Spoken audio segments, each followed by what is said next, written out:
itu tentu saja ada kriteria-kriteria yang menjadi dasar untuk menuntut begitu tinggi. Nah, kami dalam persidangan ada beberapa hal yang memang tidak sesuai dengan fakta persidangan. Yang pertama, kalau ini dikatakan korupsi, maka kita harus membedah sumber dana itu dari Bank NTT itu bersumber apakah dari saham atau bukan saham. Kalau sumber dananya itu dari saham dan kredit itu macet dan saham berkurang, oke, itu masuk dalam ranah uang negara atau uang Pemda NTT. Akan tetapi faktanya di persidangan, baik itu saksi dari bank itu sendiri maupun saksi yang lain dan ahli, bahwa bank ini secara teori itu menjalankan fungsi intermediasi, menghimpun dan menyalurkan dana, menghimpun dana dari masyarakat, kemudian menyalurkan dana itu dalam bentuk kredit.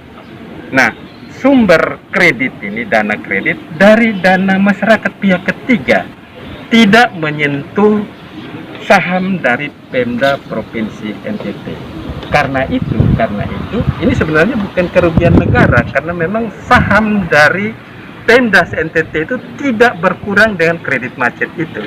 Karena itu kami dalam sidang selama ini juga bertanya-tanya, apa memang betul ini keuangan negara sehingga masuk dalam tipikor, yang sesungguhnya dana ini dari masyarakat, hanya dikelola oleh bank. Itulah fungsi intermediasi dari bank itu sendiri. Yang kedua, dalam fungsi intermediasi ini ada hubungan hukum antara debitur dan kreditur, terikat dengan perjanjian kredit. Nah, kaitan dengan Stefanus Soleman, dia tidak ada hubungan hukum sebagai debitur dan sebagai kreditur. Dia hanya sebagai penjual aset yang kebetulan dibeli oleh para debitur ini dan dijadikan jaminan. Pembayaran dari para debitur ini kan sebenarnya ini hak dari Stefanus sebagai penjual aset. Karena itu dia tidak punya hubungan hukum dengan Bank NTT. Dia punya hubungan hukum hanya dengan para pembeli, dalam hal ini adalah 6 debitur itu. Nah, disitulah sebenarnya 5 debitur itu. Disitulah sebenarnya di posisi dari Stefanus Soleman ini. Nah, kalau demikian halnya, maka semua punya potensi bisa terkena korupsi. Kalau tidak jelas hubungan hukumnya seperti ini. Jadi hati-hati, kita juga harus berhati-hati kalau kasus ini terjadi, maka setiap orang punya potensi masuk dalam tipikor kalau kita tidak memetakan posisi kasus sebenarnya. Saya kira itu saja, tetapi kami tetap menghormati dan menghargai hak dari jaksa untuk menuntut. Saya kira itu. Terima kasih. Ya, mungkin sampaian dari penuntut umum bahwa tidak ada hal yang meringankan. Nah, itu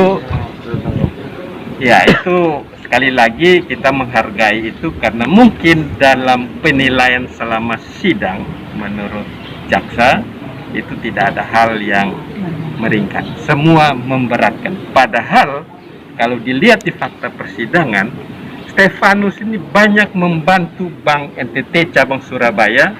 Ketika ada yang macet, maka mereka mendebit atau meminta tolong untuk membantu untuk itu, menaikkan NPL dari Bank NTT.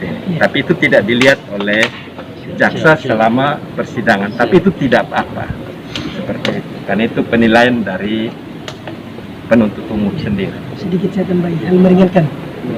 Pada pelimpahan tahap kedua dan di awal persidangan ditanya, Stefanus Sulaiman pernah dihukum? Tidak pernah. Itu masuk kategori hal meringankan dalam proses penegakan hukum. Seorang yang belum pernah dihukum, dia masuk kategori itu hal yang meringankan. Yang kedua, Stefanus sudah punya istri, tulang punggung keluarga, ya. Apakah itu bukan hal yang meringankan? Itu saja sudah. Ini tambahan dari saya terhadap jawaban Pak Mel tadi, ya. Sudah. Mungkin menyangkut debit otomatis Ya, tadi 3,4 ya, ya. dan itu ada Iya. take over kredit macet sekitar 6,8. Itu bagaimana itu dari pihak sendiri penjelasannya seperti apa? Jadi begini, terkait debit otomatis itu terbukti di persidangan berdasarkan keterangan Radica, ya, yang katanya atas perintah Dedagus Leba, dia suruh, Tidak. iya Dedagus Leba disuruh untuk mendebit dari rekeningnya Stefanus. Kita total itu kita hitung kasar, itu 3,4 miliar, itu di persidangan.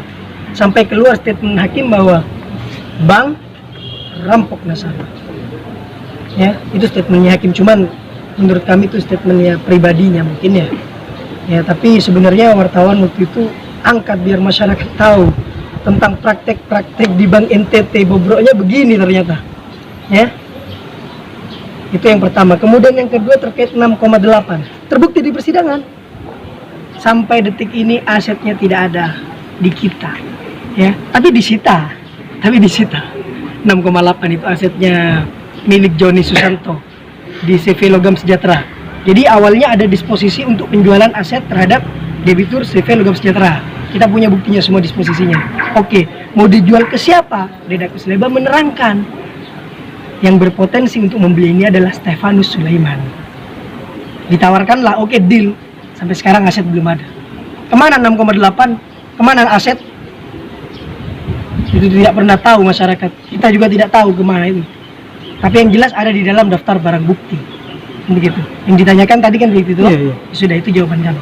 Jadi sedikit nambahkan, kalau kita mau fair ya, kita bicara fair, objektif, yang dirugikan itu sebenarnya Stefanus Sulaiman di sini, bukan negara. Negara bilang dirugikan, itu belum ada penilaian secara nyata itu pertama. Di sini sudah jelas 3,4 ada debit otomatis, itu kan dirugikan. Yang kedua 6,8, dia Stefanus sudah kasih uangnya 6,8, sudah bayar, asetnya tidak ada, itu kan siapa yang dirugikan di sini?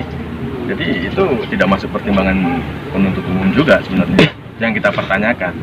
Terus mungkin statement terakhir dari saya, adanya proses hukum ini yang berangkat dari perjanjian kredit di bank, khususnya bank pemerintah, ini menjadi ketakutan tersendiri bagi masyarakat ke depannya. Ini tidak dipungkiri, ini fakta, ini menjadi ketakutan tersendiri ini bagi masyarakat ke depannya, yang berangkat dari perjanjian kredit, keperdataan murni bisa berujung di pidana korupsi, bahkan dibui. Ini menjadi ketakutan ini. Ya, itu dari saya terakhir. Bahkan Stefanus tidak terikat dengan perjanjian kredit. Betul. Bahkan juga dia tidak sebagai personal garansi, bukan sebagai penjamin atas kredit ini. Jadi dia tidak ada hubungan hukum dengan bank itu sendiri, tetapi justru masuk ke tipikor. Nah, ini yang silakan masyarakat yang menilai. Masyarakat sudah cerdas, bisa menilai tentang posisi kasus ini. Saya kira itu. Iya. Ada lain cukup ya? Cukup. Cukup ya? Oke. Terima kasih.